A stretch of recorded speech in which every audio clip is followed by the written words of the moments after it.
Haleluya. Kita kebaktian merayakan hari kenaikan Tuhan Yesus ke surga. Ini sebuah kemenangan besar bagi umat Tuhan, bahwa Tuhan kita bukan manusia, tapi Dia Tuhan yang berkuasa sehingga kematian dan maut tidak bisa membendung, tidak bisa menahan Dia. Tapi Dia bangkit, dan setelah 40 hari Dia menampakkan diri kepada murid-murid, kepada orang-orang pilihan.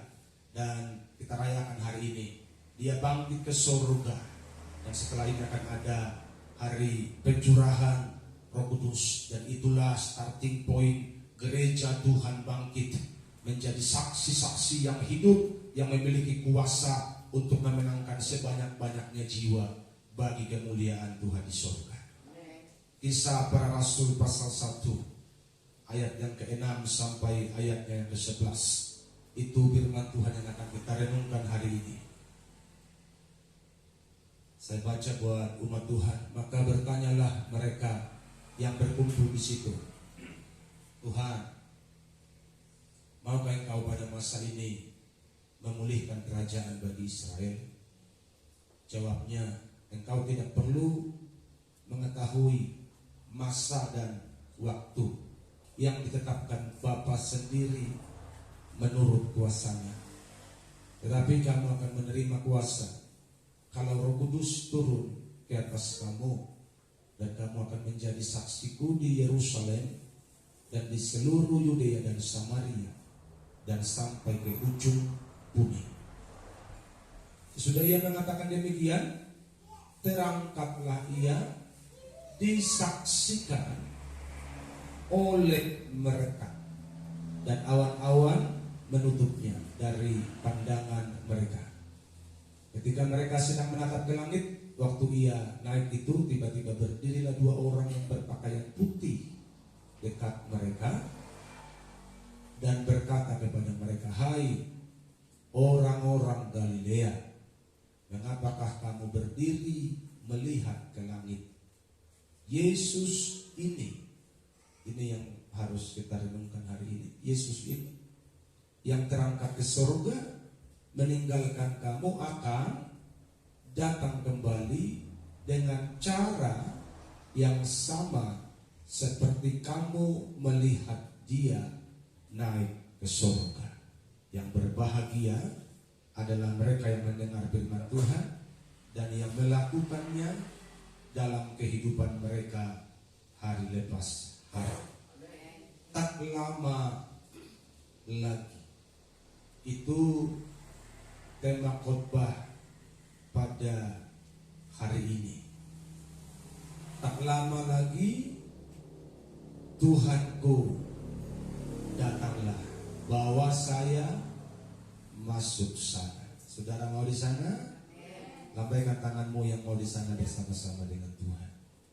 Tentu ini bukan barang gratisan. Ada perkara yang perlu kita lakukan dengan sungguh-sungguh hari ini, supaya ketika Dia datang kembali, kita terangkat bersama-sama dengan Tuhan di angkasa dan hidup bersama-sama dengan Tuhan sampai selama-lamanya. Oh, indah sekali. Dan kita sedang merindukan itu. Dan tidak lama lagi, haleluya, tidak lama lagi. Kalau begitu, apa yang harus kita lakukan dalam menunggu waktu Tuhan yang tidak lama lagi ini? Tentu gerejanya tidak bisa berpangku tangan. Gerejanya tidak bisa duduk-duduk tenang dan bermimpi berharap ketika Tuhan datang seperti yang disaksikan para murid itu, kita ikut terangkat ke sana. Kita harus memenuhi kualifikasinya Tuhan supaya kita punya modal terangkat bersama-sama dengan Tuhan.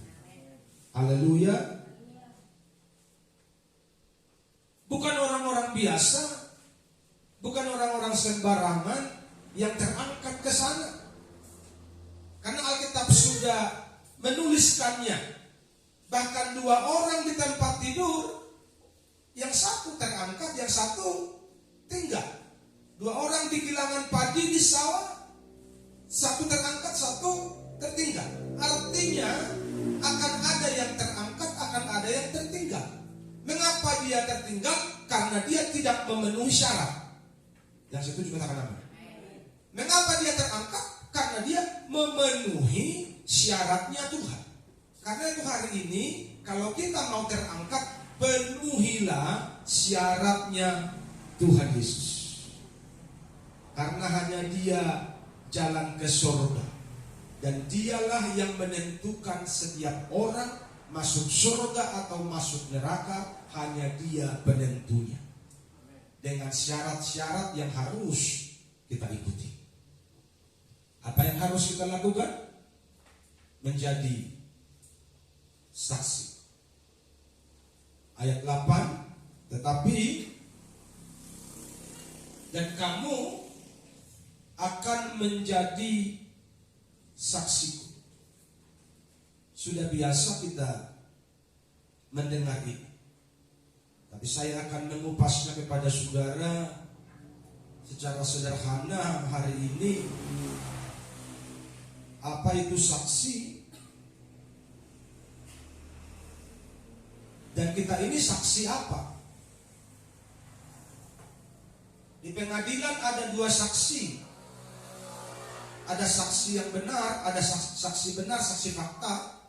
Yang kedua ada saksi palsu. Dia mengada-ada untuk membela seseorang, sehingga dia berani bersaksi palsu walaupun dia disumpah. Dan banyak orang hari ini tidak takut disumpah. Dia rela berjanji bersumpah palsu demi mendapatkan sesuatu. Tentunya nanti di penghakiman itu akan jelas seperti apa orang yang suka bersumpah palsu tersebut. Tetapi tahukah saudara, saya membuat 2 kategori saksi itu. Yang pertama ada saksi Tuhan, yang kedua ada saksi abu-abu. Nanti kalau saya bilang saksi palsu terlalu pedas. Saksi Tuhan dan saksi abu-abu.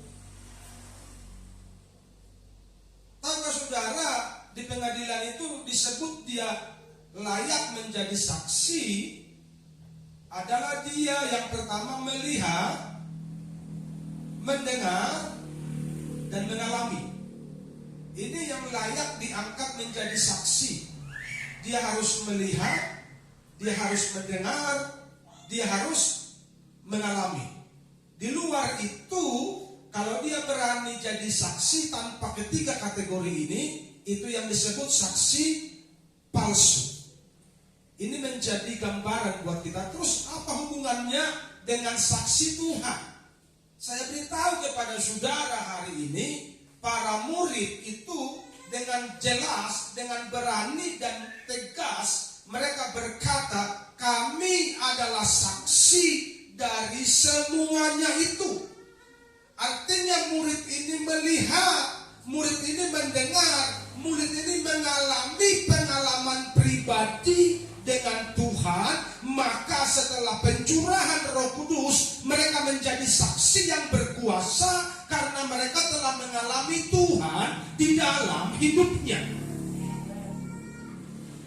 Jadi gereja Tuhan, kalau engkau mau bersaksi, engkau harus terlebih dahulu mengalami Tuhan secara pribadi di dalam hidupmu, supaya engkau tidak menjadi saksi yang abu-abu.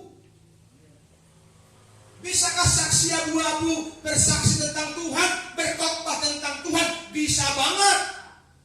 Bisakah saksi abu-abu pakai jubah? Bisa banget. Pertanyaannya, engkau sudahkah mengalami Tuhan di dalam hidupmu? Dan orang Haleluya. Orang yang tidak mengalami Tuhan adalah saksi abu-abu, hidupnya remang-remang. Sama seperti dunia. Yang membedakan dia dari jemaat cuma jas. Yang membedakan dia dari jemaat cuma jubah. Tapi kelakuan di luar sana sami mawon, tidak ada perbedaan. Makanya gereja menjadi tercela, gereja menjadi tercemar. Karena pemimpin agama pun kelakuannya sama seperti orang yang tidak mengenal Tuhan.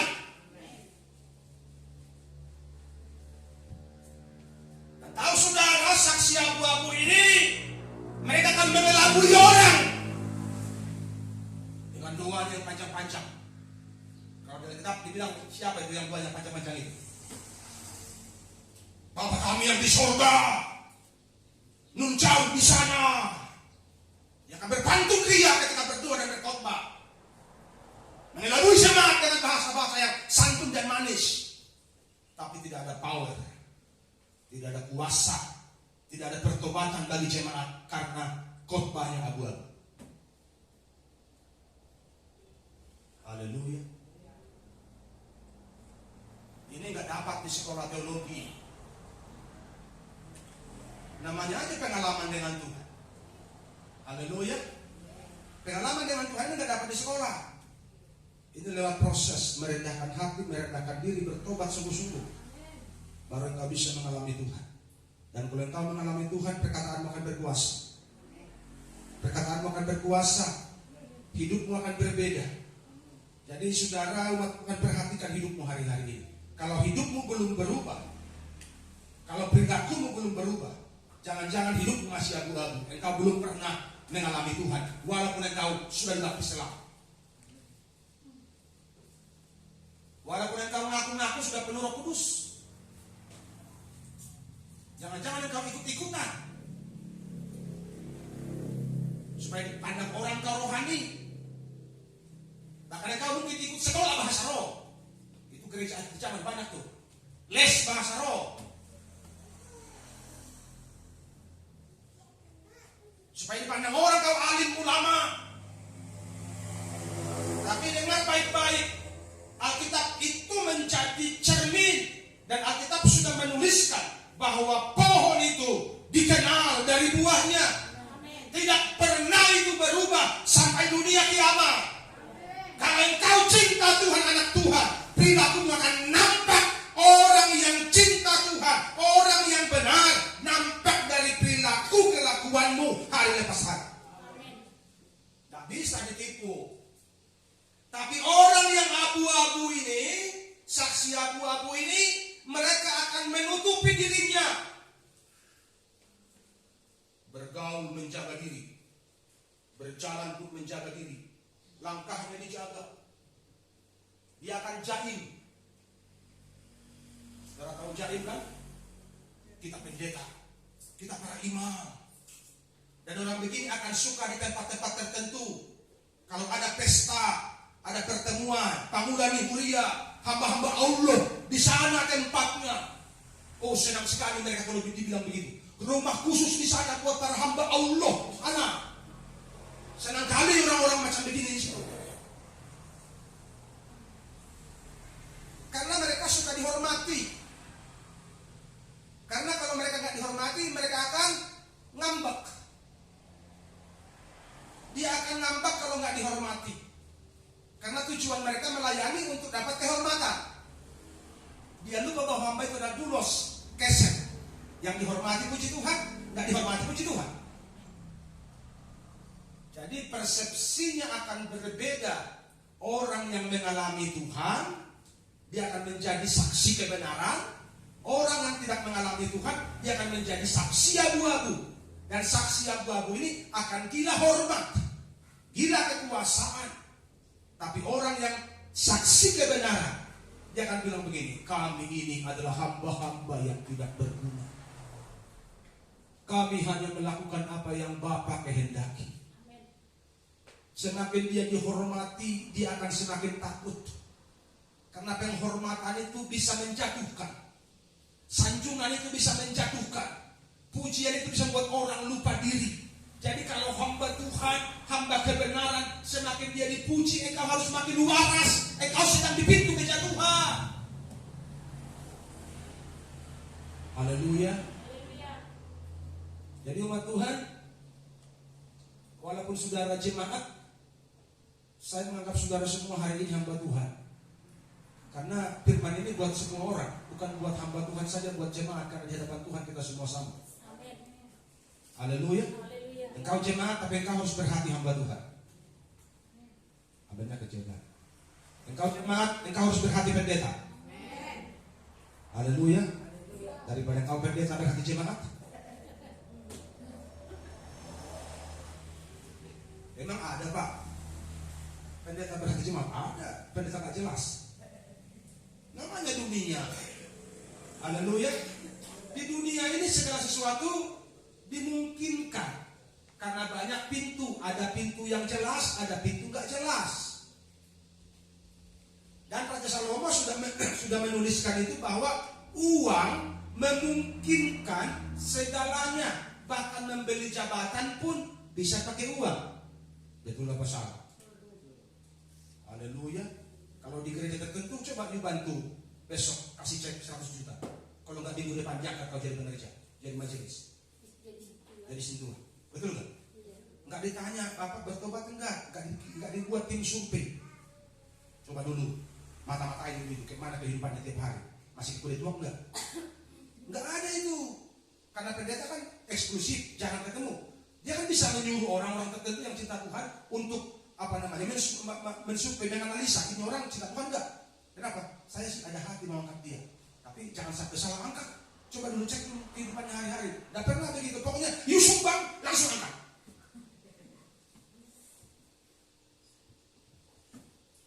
Betapa berkuasanya uang itu kan?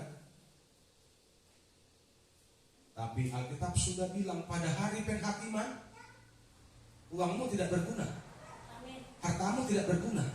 Yang menyelamatkan engkau hanya kebenaranmu. Kebenaranmu lah yang menyelamatkan engkau pada hari penghakiman. Dan penghakiman itu tinggal sebentar lagi. Haleluya. Tinggal sebentar lagi. Karena itu jadilah saksi kebenaran, bukan saksi abu-abu. Bagaimana caranya anak pendeta supaya jadi saksi kebenaran? Alami Tuhan setiap hari. Haleluya. Alami Tuhan setiap hari. Pastikan engkau terkoneksi dengan baik dengan Roh Kudus. Kalau hidupmu terkoneksi secara baik dengan Roh Kudus, engkau akan takut berdosa. Yang setuju katakan amin. Kalau hidupmu terkoneksi setiap hari dengan Roh Kudus, engkau akan takut berbohong. Apalagi merampas harta orang, menghancurkan nama baik orang, bahkan perkara-perkara duniawi pun engkau akan benci karena engkau terkoneksi setiap hari dengan Roh Kudus. Dan itulah saksi kebenaran. Bukan yang menjaga-jaga image. Tidak boleh bergaul. Kita kan beda. Di belakang layar lo ngaco, di depan orang lo pura-pura baik. Emang Tuhan gak lihat? Itulah masalah. Haleluya. Biar kau bikin pun campmu di sana. Ini camp pendeta, ini camp majelis, ini camp biarawan biarawati. Emang Tuhan gak ada di sana? Haleluya. Engkau mengungsi ke gunung, dia ada di sana. Engkau ada ke seberang laut, dia ada di sana. Bahkan Daud bilang, aku masuk ke dunia orang mati pun Tuhan ada di sana. Kemana lu mau sembunyi? Karena itu jujur-jujur saja dengan Tuhan. Haleluya. Jujur, memperbaiki hidup setiap hari. Kalau masih ada kekurangan, minta dikoreksi sama Tuhan, sama firman, sama Roh Kudus. Bantu aku Tuhan. Mulutku masih kurang bisa diam, masih suka menyambar-nyambar. Tolong aku Tuhan. Hatiku gampang panas. Tolong aku Tuhan. Setiap hari koreksi dong, supaya engkau semakin benar dan layak berjumpa dengan Tuhan. Haleluya. Karena sebentar lagi, saya kasih tahu sama saudara, sebentar lagi. Entah kita terangkat secara massal, secara korporat, atau kita terangkat secara pribadi karena mati. Mati mau kena penyakit, mau kena corona, itu terserah. Tapi semoga tetap kita dalam perlindungan Tuhan sempurna, jauh dari corona. Kalau mati lebih baik-baik, kan begitu. Haleluya. Tetapi kalau kita lihat di media sosial kan banyak kali orang yang mati. Bahkan ada itu yang satu lagi itu yang jenggotnya panjang itu baru mati juga. Dia sedang menikmati bidadari di sana. Berapa ribu itu dapatnya bidadari itu?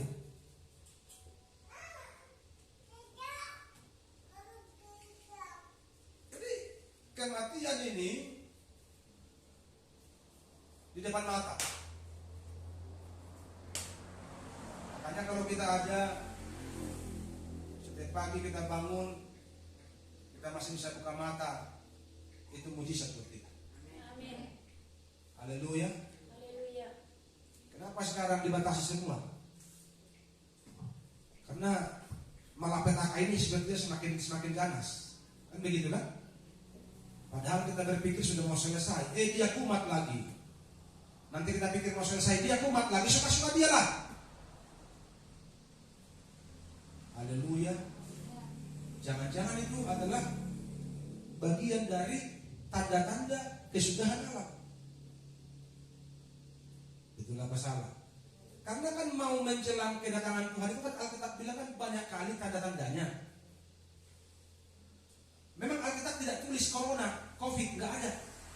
Tapi kan jangan-jangan, makanya kita perlu peka terhadap keadaan. Haleluya. Karena itu siap sedialah berjumpa dengan Tuhan. Jadi orang yang mengalami Tuhan, hidupnya pasti benar. Orang yang berjumpa dengan Tuhan, mengalami Tuhan, mengalami Roh Kudus, hidupnya pasti benar. Dia tidak suka mengusik orang lain. Lebih baik dia rugi, yang penting orang lain bahagia. Lebih baik dia rugi, yang penting pertikaian tidak ada. Tapi orang yang abu-abu, dia akan bilang begini, kau ambil hakku, awas kau ya, awas kau, tunggu ya, walaupun pakai dasi. Haleluya. Mari berdamai dengan Tuhan hari ini, supaya hidup kita tenang, tidak gelisah-gelisah lagi. Karena Yesus naik ke surga menyediakan kapling buat saudara dan saya. Saudara sudah punya kapling di sana? Tipe berapa kapling saudara? Rumah sederhana atau rumah elit? Tergantung cara hidupmu di bumi ini. Haleluya. Kalau engkau saksi abu-abu, rumah sangat sederhana pun belum tentu dapat. Tapi kalau engkau melayani lebih sungguh, kiranya kapling yang paling elit dapat bisa. Haleluya. Jadi orang yang tidak mengalami Tuhan, dia kerjain tuh. Dia menjaga diri. Ada orang-orang tertentu, kalau ke pajak pun dia pakai baju tertanda bahwa dia pengikut satu gereja. Ke pajak, ke pasar, mau belanja, dia pakai jubah kalau ke pajak, supaya orang tahu dia pengikut satu aliran. Gak usah mau pakai pakaian biasa aja, hatimu nyala sama Tuhan yang perlu. Haleluya. Kita mau pakai pakaian 1 lapis, 2 lapis, 3 lapis, 5 lapis, 7 lapis sekalipun, kalau hatimu busuk-busuk aja ya. Itulah masalah. 7 lapis pun jubahmu, kalau hatimu kotor-kotor aja ya. Tapi pakai baju biasa pun engkau, kalau hatimu bersih, itu yang Tuhan kehendaki. Mari sederhana itu. Jangan macam-macam. Jubah itu, jas itu gak bisa memperbaiki dirimu di hadapan Tuhan. Haleluya. Gak bisa. Dengan pakai jubah, pakai jas, gak bisa kita diperbaiki sama Tuhan, kecuali engkau beri hatimu buat Tuhan. Supaya pas engkau lurus, jangan neko-neko dari Tuhan deh. Baik-baiklah. Haleluya. Emang Tuhan buta? Kalau Tuhan buta, lu bisa juara karena Tuhan gak lihat. Tapi Tapi Alkitab sudah bilang, mata Tuhan tertuju kepada orang-orang benar dan telinganya kepada mereka yang minta tolong. Jadi setiap hari kita dipantau. Kita mau lari kemana? Makanya daripada terlambat, lebih baik kita perbaiki hidup. Berubah dan bertobat, hidup dalam kebenaran, supaya engkau menjadi saksi hidup dari Tuhan, bukan saksi palsu. Haleluya. Tidak pernah mengalami Tuhan, tapi kalau khotbah, saudara-saudara, emang karena lu punya duit dijamin lu jumpa Tuhan, mengalami Tuhan. Si Boris juga banyak duitnya. Haleluya. Orang yang gak kenal Tuhan di sana banyak uangnya. Jadi jangan bilang karena engkau diberkati engkau mengalami Tuhan. Enggak, bukan jaminan. Karaktermu yang perlu berubah. Kalau karaktermu berubah itu tandanya. Hidupmu berubah itu tandanya engkau mengalami Tuhan. Bukan karena uang, bukan karena hal-hal lahiriah kita berjumpa dengan Tuhan, tapi karakter, tabiat, parange kita yang berubah dan orang melihat betul dia bertobat. Itu baru orang yang mengalami Tuhan. Kalau yang pura-pura alim ini perlu dipertanyakan. Lu jumpa siapa? Karena jumpa Tuhan tidak ada pura-pura. Haleluya. Orang mengalami Tuhan tidak ada pura-pura. Dia murni berubah dan bertobat. Memang soal karakter butuh waktu, tapi yang pasti Alkitab bilang lewat Rasul Paulus, meskipun manusia lahirnya kami semakin merosot, manusia batinnya kami dibaharui dari sehari ke sehari. Ada perbaikan, nggak monoton gitu-gitu terus. Semakin maju, semakin dewasa, semakin sempurna rohnya. Itu tandanya orang yang siap berjumpa dengan Tuhan. Haleluya. Amin.